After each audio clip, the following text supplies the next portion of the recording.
Salut tout le monde, ici Lucie Michaud du site mindsetmatch.com pour vous démarquer et surtout marquer les esprits parce que c'est votre image qui est en jeu et celle de votre business.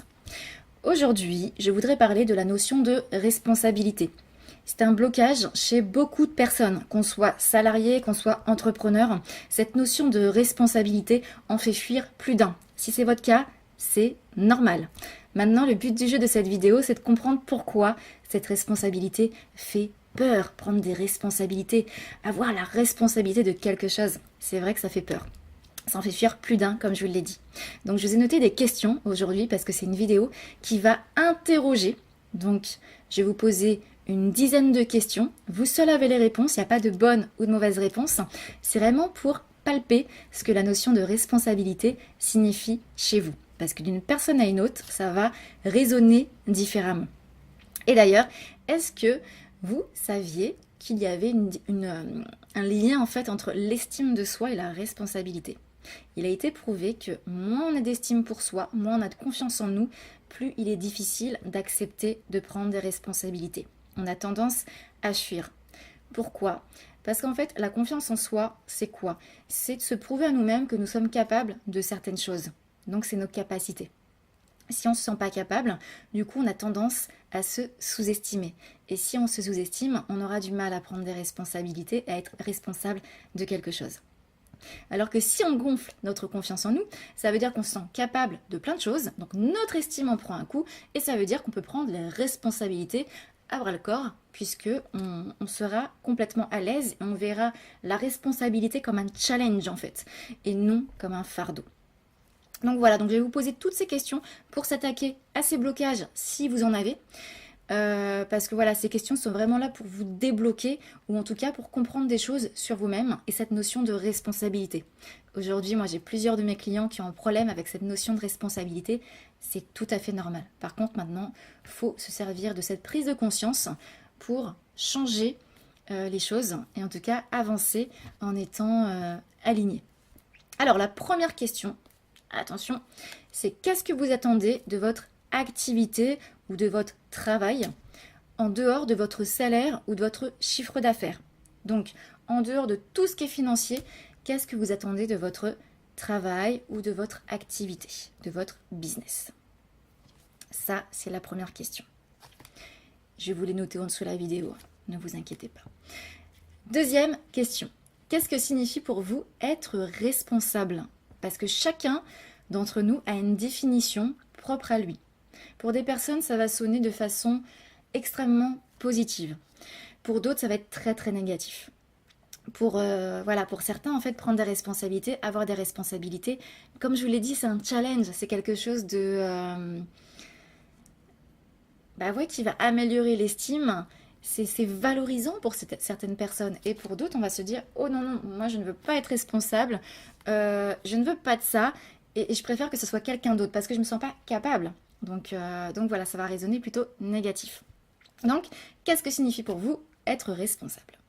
Ensuite, on a la troisième question, c'est est-ce que vous vous sentez écrasé par vos responsabilités actuelles? Donc, si vous avez des responsabilités actuelles, quelles sont-elles? Notez-les. Et est-ce qu'elles vous écrasent? Est-ce qu'elles vous angoissent? Est-ce qu'elles vous stressent, tout simplement? Donc ça, c'est important, encore une fois, de mettre des mots sur vos sensations. Ensuite, c'est la quatrième question. Les responsabilités sont-elles toujours un fardeau pour vous? Dès qu'on veut que vous soyez responsable de quelque chose, est-ce que pour vous, c'est tout de suite un fardeau? Est-ce que vous dites « Oh non, pas ça » ou « Moi, je ne veux pas, je laisse ça aux autres volontiers ». Est-ce que c'est vraiment un fardeau? Oui ou non? Ensuite, on a la cinquième question. Selon vous, qu'est-ce qui séduit les gens dans le fait de prendre des responsabilités? Pensez à ces personnes qui sautent de joie quand on leur donne des responsabilités. Qu'est-ce qui pourrait les séduire, ces personnes-là? Notez tout ce qui est séduisant dans la responsabilité. Parce que dans quelque chose, il n'y a jamais que du négatif, que du positif. Il y a toujours des pour et des contre. Donc, notez-les. Ensuite, on était où déjà? 1, 2, 3, 4, 5, 6. La sixième question. De quoi d'autre êtes-vous responsable dans la vie? Donc hormis votre activité, votre job, votre business, de quoi êtes-vous responsable dans la vie? Est-ce que c'est votre rôle de papa, de maman, donc votre famille? Est-ce que c'est dans une association? Est-ce que c'est un rôle par rapport, je sais pas, à la planète, à la contribution, etc. De quoi êtes-vous responsable en fait dans la vie? Bon, déjà être responsable aussi de soi-même, c'est déjà bien. Ensuite, on a la 7e question. De quoi avez-vous peur? Oui, je sais, vous allez me dire, ça c'est bateau, on a peur de tout, de rien. Non, quand je vous dis de quoi avez-vous peur, quand je vous parle de responsabilité, qu'est-ce qui vous fait peur là-dedans? Est-ce que c'est la peur de l'abandon? Est-ce que c'est la peur du rejet? Est-ce que c'est la peur de l'échec? Est-ce que c'est la peur de réussir? Est-ce que c'est la peur de la trahison, de l'humiliation, de l'injustice? Est-ce que c'est la peur d'être responsable des autres, de les induire en erreur? Voilà. Qu'est-ce que ça vous évoque comme peur en fait? De quoi avez-vous peur si vous échouez dans votre mission de responsable? Qu'est-ce que ça vous procure comme sensation? Notez-les. Ouais, j'aime bien faire des listes. Peut-être que vous l'aurez remarqué. Donc voilà. Ensuite, j'en ai une autre question. C'est par rapport aux peurs. Vous avez listé toutes vos peurs. C'est de vous dire, maintenant que j'ai identifié ces peurs, comment je peux y remédier? Quelle action mettre en place pour remédier à ces peurs en fait? Parce que les peurs, on le sait, c'est dans la tête. Donc comment on peut y remédier et voir les choses différemment? Ça serait quoi les actions qu'on pouvait mettre en place? Si vous avez du mal à le faire pour vous, imaginez que vous donnez un conseil à votre meilleur ami qui a ce problème. Qu'est-ce que vous lui conseillerez en fait pour qu'il mette fin justement à ses peurs? Donc pensez à la place de quelqu'un d'autre, sortez de vous, échappez-vous de vous-même. C'est important quand on fait ces exercices de voir en fait avec un autre œil, de voir de beaucoup plus haut. Comme ça, vous y mettez moins d'émotions et plus de factuels. C'est comme ça que vous allez réussir à avancer beaucoup plus vite. Ensuite, maintenant vous allez vous projeter dans le futur. Si vous n'avez plus ces peurs, parce qu'on l'a vu avant, vous avez réussi à y remédier. Accepteriez-vous, non, de quel genre de responsabilité aimeriez-vous prendre? Quel genre de responsabilité aimeriez-vous prendre s'il n'y avait plus de blocage, si vous avez une super confiance en vous, si vous avez une super estime de vous-même? Qu'est-ce que vous voudriez prendre comme responsabilité? Ça, c'est important, de savoir qu'est-ce qu'on aimerait. Mais aujourd'hui, on est bloqué. Mais qu'est-ce qu'on aimerait? Et dernière question, c'est si je vous disais, tiens, pendant une semaine, vous prenez plus de responsabilités. Est-ce que vous êtes OK ou pas avec ça? Est-ce que pour une semaine, vous dites « Oh, si c'est pour une semaine, ça va parce que c'est dur, c'est sur une courte durée ». Est-ce que c'est la notion de responsabilité sur du long terme qui vous fait peur, cette notion d'engagement ou pas? Ça aussi, c'est important de savoir si c'est la durée ou si c'est juste le mot en lui-même. Qu'est-ce que ça résonne? Donc, posez-vous toutes ces questions. Je vais les remettre en dessous de la vidéo. Et tout ça, c'est pour savoir que se cache-t-il derrière cette notion de responsabilité?